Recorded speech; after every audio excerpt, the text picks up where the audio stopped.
Alright guys, welcome back to another sit down video. Have not done one of these in a while, so today I'm going to be talking about something that every bowler should know, and that's going to be how to lay out a bowling ball. So I have one of my Christmas presents right here. It's an original gem. It's a big giant ASIM. It's meant to hook at your feet. It has the Microtrack solid reactive cover stock on it and the Defiant LRG core, which is the lowest RG asymmetric core roto grip ever made. I think still to this day. I don't know if they came out with anything newer, but I remember that's what they advertised for this ball. So I got my hands on another one for Christmas. For anybody out there that cares, top weight's 2.52, so it's kind of heavy, but yeah. 2023 pour, so not gonna be usable after this year in PBA, but I don't really have to worry about that just yet. So our first line. So what we're gonna do here, we have a pin. This is our center of gravity, which doesn't matter on an asymmetric ball, and this is our mass bias, which really matters. If it was a symmetric, it wouldn't have one of these, and it would be one of these, and we would then use the center of gravity. So our first line, we're going to draw through the pin, or from the pin through the mass bias like this. That's our first line right there. So you just make a mark. Then using that line, we're going to take what we have here is called a Prosect. This one's made by Turbo. They also make 3D printed ones for a lot cheaper. These are pretty expensive, so if you can get your hands on one, that's great. The 3D printed ones are just fine as is. So what you're gonna do then, line up your 0 on top of your pin, then you line it up with the line on the back of the ball like that, and you get your first reference line. So the angle, the first number on a symmetric ball matters very slightly. Now, people like to say it doesn't matter at all. I still think it does a little something. I don't know if it's doing that much. On here it does. So what the first angle is going to do is it's going to determine if it's going to be really early or going to go further down lane. So the higher the angle, obviously the further down lane it's going to go. The closer, the more it's going to pick up. So what I'm thinking for this ball right now, we're just going to put a benchmark easy layout because I don't really know what I want to do with this yet. So we're just going to use a basic 60 by 4.5 by 35 layout. So here we have our 60. We're going to take our pencil. We're going to do a mark like that. So after you get that, you then take the Prosect pencil and you make a mark from the pin through the 60-degree mark. So there's our first line. Now the second is probably the most important, and it determines how much your ball is going to flare. So the overall hook, how much we're going to max this core out. So the most flare you can get from a ball is going to be 3 3/8, and that is just, it's tilted like at a 45-degree angle, and it's just flipping over the most it can.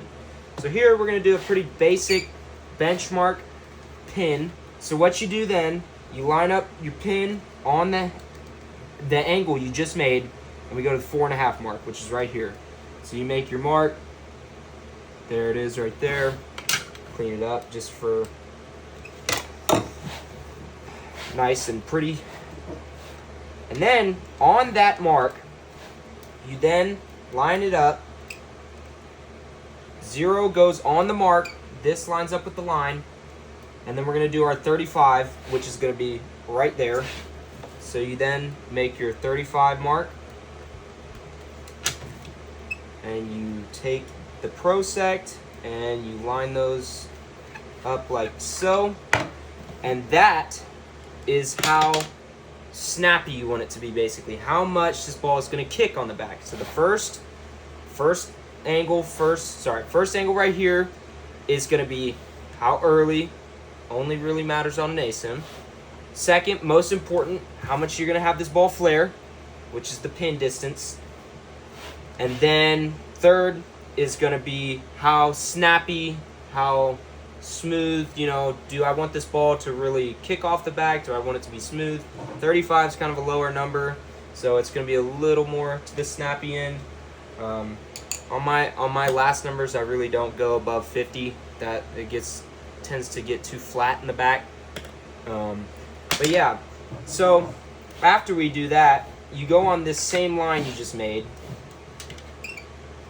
Put the 0 on the VAL, which is where this cross sects, and then you round it to your PAP, or not round it, but you just map it out to your PAP. So my PAP is 5 over to a 1/4 inch up. So when you have a PAP that goes up, you go down. If your PAP goes down, you go up. So we're gonna go down by a 1/4, which is right there. Do the mark. Then taking that little mark that you see right there on that line, you go line this up, make sure everything is even. So we're gonna line it up like so. Then we are going to go 5 inches over, all the way right there. And then that little mark right there is going to be our center of grip. And for a two-hander, that's where you're going to put the finger holes. You would put them right there. So one there, one there. Let me draw on a bridge real quick, even though I am not the greatest at bridges.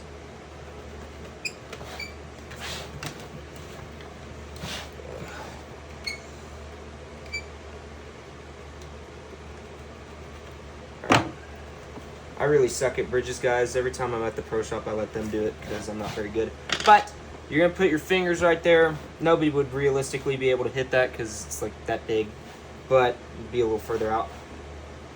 Just to show you, that's what this would look like. So you have your basic 60 by 4.5 by 35 layout, just benchmark, controllable.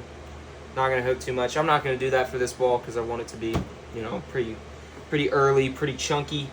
And it's one of those bowling balls. Sometimes you like to treat yourself. You like to buy yourself a ball that you've been wanting for a long time.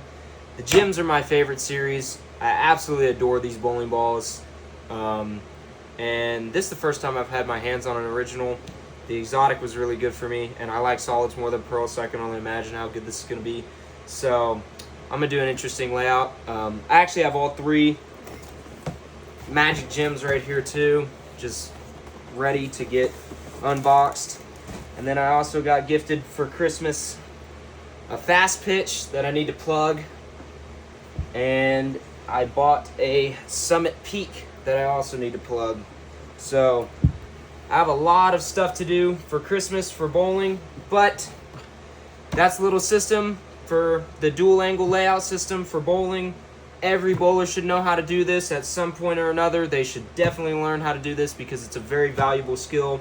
If you ever get on tour and they have the mobile pro shop PBA truck and you're drilling stuff up because you're sponsored, because you're that good, you got to know how to do one of the 3 systems: dual angle, 2LS, VLS, depending on what bowler you are. But yeah, this is the one I like to use. I feel like it's very simple, very easy, and it has a lot more, I wouldn't say versatility, but it just seems like it has more versatility. You know, 2LS, VLS, same thing. But yeah, so that is how you lay out bowling balls, dual angle. I hope everybody enjoyed watching. I'm going to try and film more videos like this. I need to post more in general.